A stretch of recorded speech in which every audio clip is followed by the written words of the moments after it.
दोस्तों, सुशांत सिंह राजपूत के मामले में हर रोज कई खुलासे हो रहे हैं। सीबीआई की 5 टीमें तेजी से जांच कर रही हैं और उतनी ही तेजी से नई बातें भी निकलकर सामने आ रही हैं। सुशांत के नौकर नीरज से लगातार 6 दिन से सीबीआई पूछताछ कर रही है और बड़ी बात यह है दोस्तों कि सुशांत के नौकर नीरज, कुक केशव और फ्लैटमेट सिद्धार्थ पिठानी के बयान आपस में मैच ही नहीं कर रहे हैं।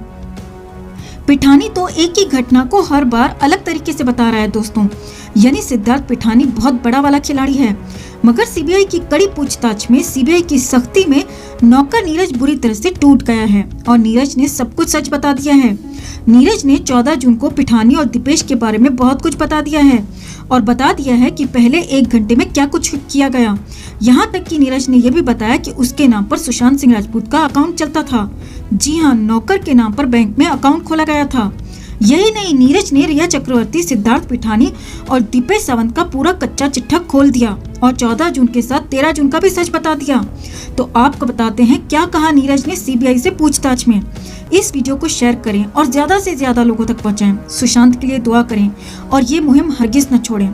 तो सीबीआई पूछताछ कैसे करती है ये आप भी जानते हैं दोस्तों, और सीबीआई की इस सख्ती में नीरज पूरी तरह से पिघल गया, टूट गया और नीरज ने कई ऐसी बातें बता दी, कई ऐसे खुलासे कर दिए जो हैरान करने वाले हैं और पूरा का पूरा सुशांत का सच सामने लाने वाले हैं।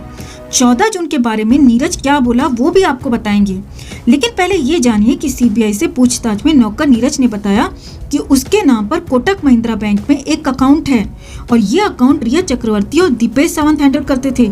नीरज के मुताबिक इस अकाउंट में सुशांत सिंह राजपूत का ही पैसा होता था, लेकिन इस अकाउंट को रिया और दीपेश हैंडल करते थे। यही नहीं, नीरज के इसी अकाउंट में सुशांत के ही कोटक वाले अकाउंट से हैवी ट्रांजैक्शन तक हुआ था। नीरज ने बताया कि सिद्धार्थ पिठानी भी रिया और दीपेश के साथ शामिल था और वो भी इसके पैसों में हिस्सेदार था। अब आगे देखिए, 14 जून को लेकर नीरज ने ऐसा कुछ कहा जिसने सुशांत के केस को पूरी तरह से खोल कर रख दिया दोस्तों।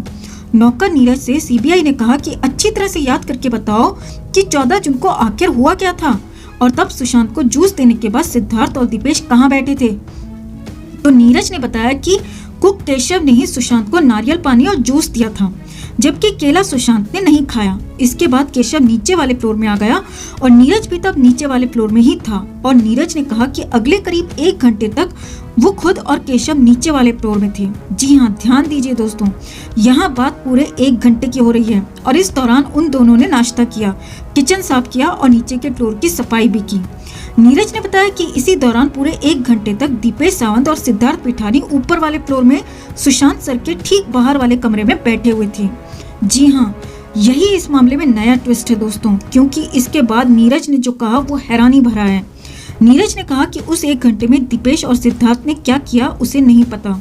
नीरज के मुताबिक उस 1 घंटे में सिद्धार्थ और दीपेश ने सुशांत सर के साथ कुछ गलत किया या फिर कुछ और हुआ उसे नहीं पता। लेकिन हाँ, जब वो बाद में वो ऊपर वाले फ्लोर में गया था तो दीपेश और सिद्धार्थ वहीं सुशांत के बाहर वाले रूम में बैठे हुए थे और नीरज ने ही सिद्धार्थ को फोन करने के लिए कहा जब दरवाजा नहीं खोला गया तो। अब नीरज के बयान का मतलब समझिए। पिठानी बार बार कह रहा है कि जब सुशांत को जूस दिया गया उसके बाद भी काफी देर तक वो नीचे वाले फ्लोर में था, जबकि नीरज ने साफ साफ कहा है कि सिद्धार्थ पिठानी और दीपेश ऊपर वाले फ्लोर में थे और 1 घंटे तक वो दोनों वहां अकेले थे। यानी इसी 1 घंटे के दौरान खेल किया गया दोस्तों, और नीरज ने भी इसका इशारा दे दिया कि हो सकता है कि इसी 1 घंटे में सिद्धार्थ और दीपेश ने सुशांत का काम तमाम कर दिया हो। नहीं तो बार बार सिद्धार्थ पिठानी आखिर क्यों कह रहा है कि वो नीचे वाले फ्लोर में था और नीरज क्यों कह रहा है कि सिद्धार्थ पिठानी ऊपर वाले फ्लोर में था। तो कुल मिलाकर अब घटनाक्रम साफ होता जा रहा है दोस्तों। तो अब तक तो कहा जा रहा था कि सुशांत को जूस दिया गया, फिर कमरा बंद हो गया, फिर चाबी वाले को बुलाया, बहन को बुलाया, सुशांत के कमरे का लॉक तोड़ा गया, सुशांत को नीचे उतारा गया और तब तक सुशांत दुनिया छोड़ चुके थे। ये सारी बातें, ये सब कुछ सच है, लेकिन इसी पूरी कहानी में अब तक वो 1 घंटा मिसिंग था, जिस 1 घंटे में सब कुछ खेला गया और उसी 1 घंटे की कहानी नीरज ने बता दी है। नीरज ने सच बता दिया है, नीरज ने शक जाहिर कर दिया है, कई एंगल्स दे दिए हैं। अब सीबीआई को भी इसे सामने लाना चाहिए। अब हमें तो पूरा यकीन है कि उसी 1 घंटे में सिद्धार्थ पिठानी और दीपेश सावंत ने सुशांत का काम तमाम किया होगा। हमें ये भी लगता है कि बहुत पूछताछ हो गई। अब जल्द से जल्द रिया एंड कंपनी को कस्टडी में लेकर 3rd डिग्री देकर सच उगलवाना चाहिए। अगर आप भी हमारी बात से सहमत हैं दोस्तों, तो इस खबर को एक लाइक जरूर दें, साथ ही कमेंट कर अपनी राय भी शेयर करें। हर अपडेट के लिए बने रहें हमारे साथ, क्योंकि आप हैं तो हम हैं।